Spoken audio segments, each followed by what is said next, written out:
एक घने जंगल में एक छोटा सा पक्षी चंद्रिका रहता था। उसके पंख बहुत छोटे थे और बाकी पक्षी उसे उड़ने के काबिल नहीं मानते थे। लेकिन चंद्रिका के मन में एक सपना था, आसमान की ऊंचाइयों को छूने का।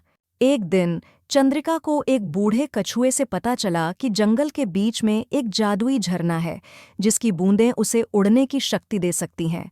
लेकिन वहां तक पहुंचना आसान नहीं था। रास्ते में कई चुनौतियां थीं। चंद्रिका ने हिम्मत दिखाई और जंगल के कठिन रास्तों पर चल पड़ी। रास्ते में उसे तेज धार वाली नदी पार करनी थी। अचानक एक विशाल मगरमच्छ ने उसे रोक लिया।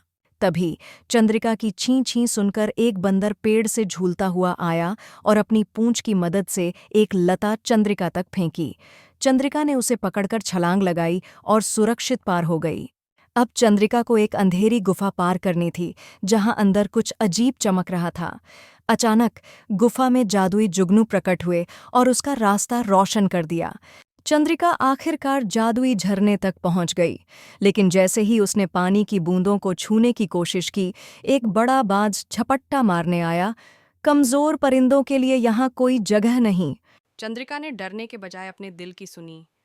उसने अपनी छोटी छोटी पंखों को पूरी ताकत से फड़फड़ाया और बाज का सामना किया।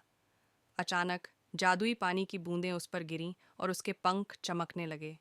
उसने उड़ान भरी और बाज को चकमा देकर ऊंचे आकाश में उड़ गई। अब चंद्रिका जंगल का सबसे तेज और सबसे सुंदर पक्षी बन चुकी थी। वह जान गई कि हिम्मत, मेहनत और सही दोस्तों की मदद से कोई भी सपना सच हो सकता है। सपने उन्हीं के पूरे होते हैं जो हार नहीं मानते, रास्ता चाहे कितना भी कठिन क्यों न हो।